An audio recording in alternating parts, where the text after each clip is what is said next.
Hi guys, so today we are installing the cup holder and also brackets for that, and then also the rod attachment I got too. I'm actually going to use the rod I'm not a fisherman and neither is my husband, so we're actually, we bought this so that we could put our person in the water flag, so I don't have to hold it while somebody's in the water. I can just slip the thing right into there and should work out perfect. That's what we're doing with that. So anyways, here we go. We took the seat off and hi hubby. Hi there. How's everybody today? Everybody's great. All right. Just kind of wanted to show this just to start off with. So this is the mounting bracket for the drink holder as well as the fishing rod. Once this thing is all assembled and on your ride, these things clip in like so. The rod holder going in there, and that is what will actually hold these to your ride. It should be noted that these come in a left and or a right set, so depending on which side of your Sea Doo that you want to mount them on, you do need to purchase the correct one. Now we opted for the left hand side, so that you can actually grab your drink or your pole, flag, whatever, while still keeping your hand on the throttle. So if you still want to keep going, it's over here on the left side, and your throttle is obviously over on the right.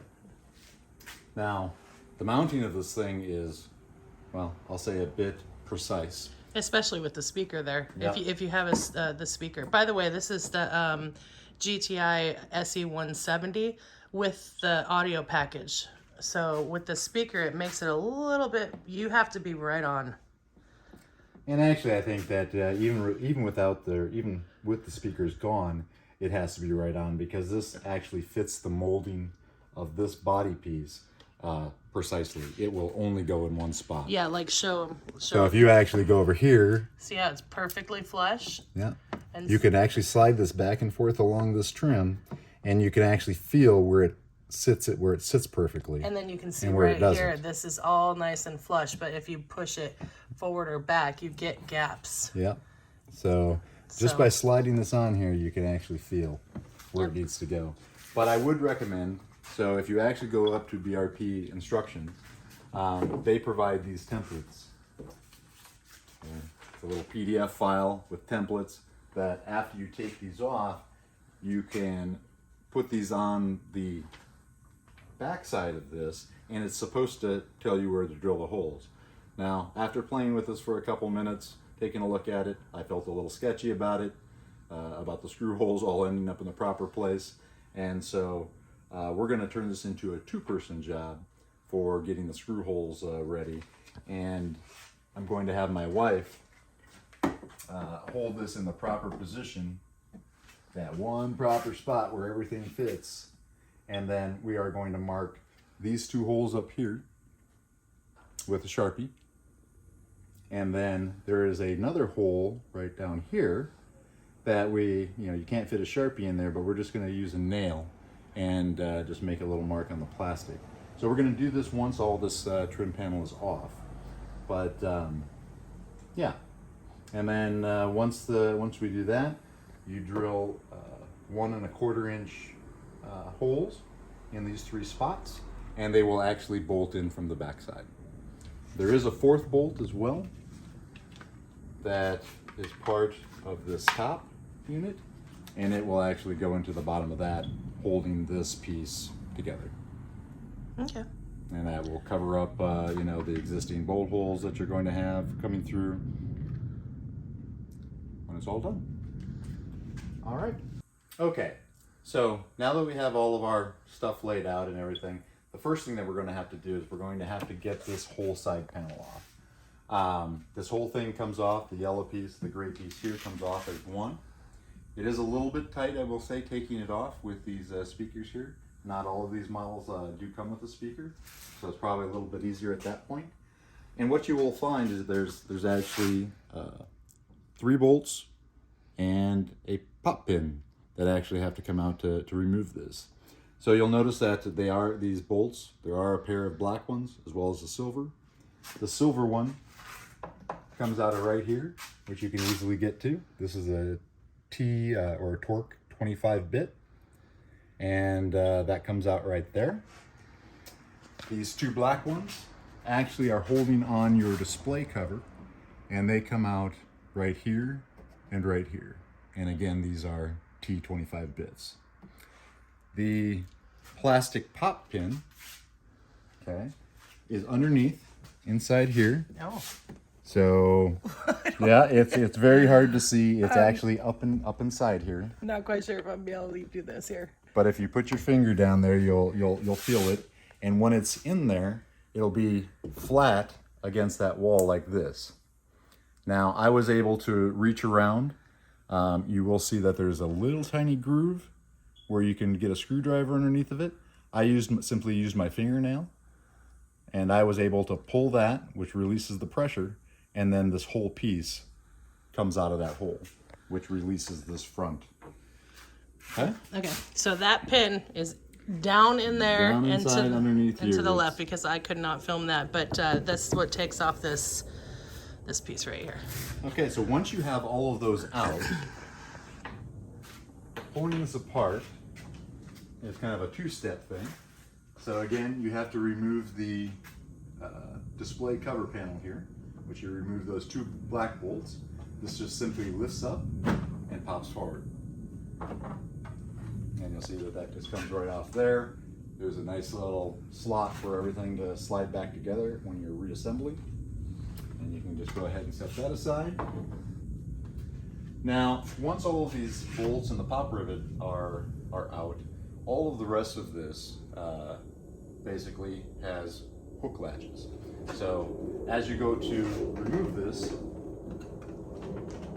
and it can take a lid. Oh, actually, I found this out too. Pulling up here on these two little tabs, pulls this away, and you'll see how that just popped. Oh yeah. Okay? And from that point, again, everything pretty much just slides back and out. Takes a little bit of finagling there. Careful, you don't want to scratch anything. There we go. Yeah, don't scratch my ride. And you'll see again with those speakers there, this is very tight. There we go. Just gotta rotate it around a little bit. And so when you look at this, these are not supposed to come apart. They are just hooked here. There is you'll see from the factory, there's a kind of a piece of tape holding them together so that they don't necessarily come apart. And you'll see all these different little grooves. And these are the catch pieces that hook on here. So you have one here that hooks on. You have a couple up here up front where it catches under. So, you know, once it's all said and done, everything just slides back into place. And you'll see over here, here is the hole where the pop rivet came out. So it's going through the side of your hole right there. Oh, that was the rivet that was inside. Yeah, that was the black plastic rivet. Okay. And that is essentially going into the top bit of this. All right. And that's what holds it all together. Oh my gosh, look at my ride, guys. So once you have that off, actually, I may actually put this back on to do the initial marking. Because again, we're going to do this as a two-person job, holding it, and it'll just be easier with it in place. So I'm going to go ahead and slide this back on real quick, and then, you know, we'll do our marking. Spot. So, and again, this is very slippery right here. Yeah. So it likes to slide all over the place, which again is what kind of makes this a two-person job. And you want to also, you know, make sure that everything is level and flush. But I can feel it basically sitting in its spot right there. And I'm going to go ahead and take the Sharpie. Oh, hopefully you can see it on that dark gray there.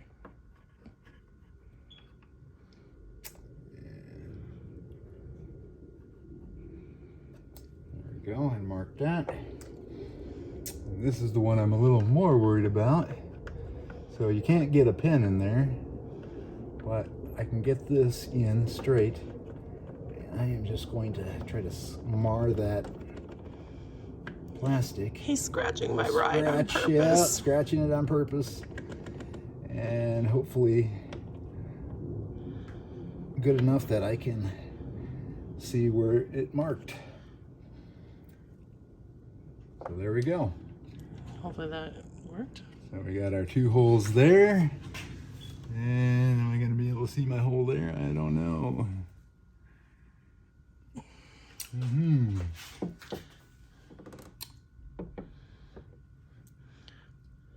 Okay. Let's try this again. It's got a gap. There we go. Well, we need to make sure that these line back up again now. Okay. Yeah. Okay, you got that? Okay, what I might try to do here is maybe I can put some black on the tip of this nail. Oh, there you go. Smart. I don't know if that's going to work or not. Oh, what a genius. Okay. Better All we need, do it while it's wet. all we need is just the littlest mark.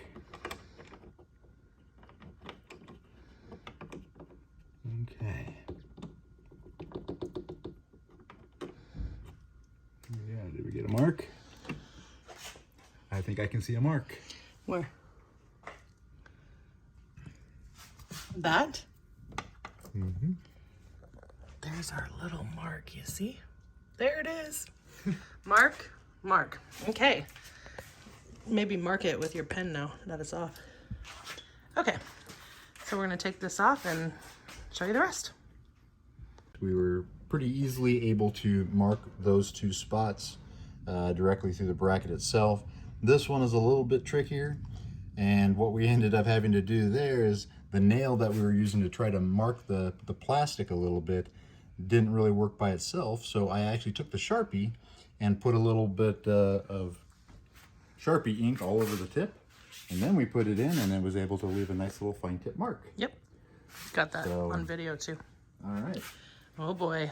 So here we go. I mean, these are the moments of truth. Oh, be careful with my ride. Actually, I'm covering up my own light here. I'd like to have a little bit better lighting. And obviously you want to get these just so. One interesting thing to note about all the Sea Doo attachments is they don't appear to come with tapping screws. They actually come with bolts. And this is a 1/4-inch drill bit. I'm just going to get that started there. 1/4-inch drill bit. Yep. Okay.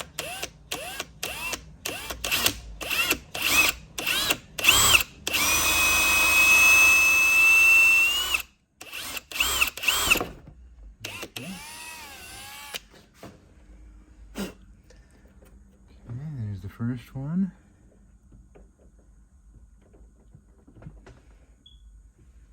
Let me get that right on there. Just perfect. Okay. You're at an angle. I'm trying to be flush to this thing, actually.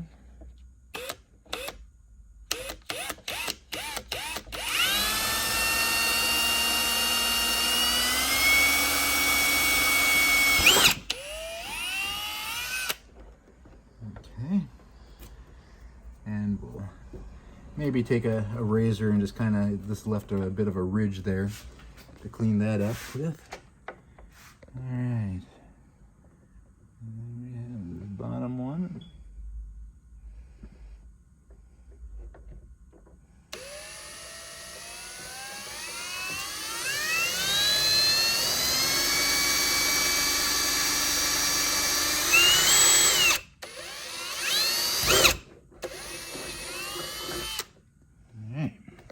All right. That's So this with the pressure came undone right there. Might want to pop that back together. that actually doesn't hook up there, so Oh, it's okay. still together. Once it pops back on the ride, those will come up. All right. Oh boy, look at that. So, we have our holes drilled into the side of this. Now, this top cover actually has the screw holes that will cause the screws to lock into place. And this one actually has one down here on the bottom that is actually used to hold this together.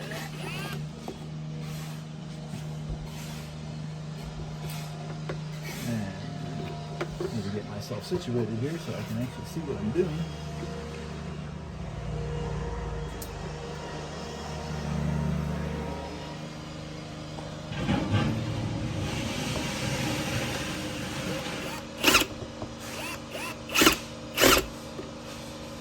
Alright, almost there. There we go. Alright, so now that that is all firmly attached, Ooh, it's coming close. spin this thing back around, and again these things screw together from the back side here. And just for the sake of time here, we're just gonna take the, get the screws and put them in. So. Okay, so we're all done with the basic bracket installation. You can see that it's mounted on here. We have our top plate already on there, which is again what the bolts screw into from the back side, and also offers the grips for the cup holder and the rod. Yeah, baby. Yep. So one thing we did do, so we used the two normal screws into the top section here, but when we actually put the normal screws into this bottom area, it was barely finding purchase through this plastic piece. It wasn't holding very well. Yeah, and so we actually got a similar size bolt and nut, put a little bit of red high strength Loctite on there, and we actually secured that up really good. Yep. We just didn't trust, with the yanking and whatnot, that this is going to have to endure. Yeah. That it was going to hold. So. All right. So now basically we are ready to Rock and roll. put this thing back together. It has gotten a couple smudges here. So now that we have this all ready, again, it's just going to go back in reverse order that we took it off. So again, with the speakers here, this is a little bit of a tight fit to initially get lined up and fed through here. But once you do, again, everything's going to lock onto these pegs. So once you kind of get it into place,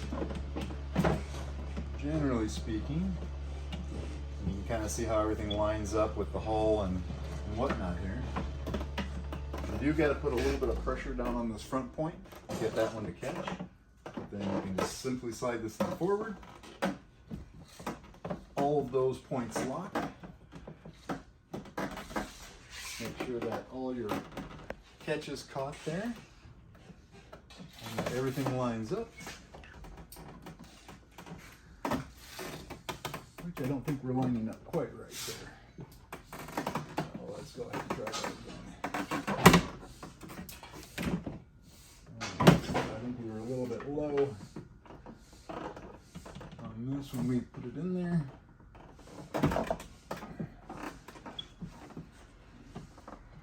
Alright, there we go.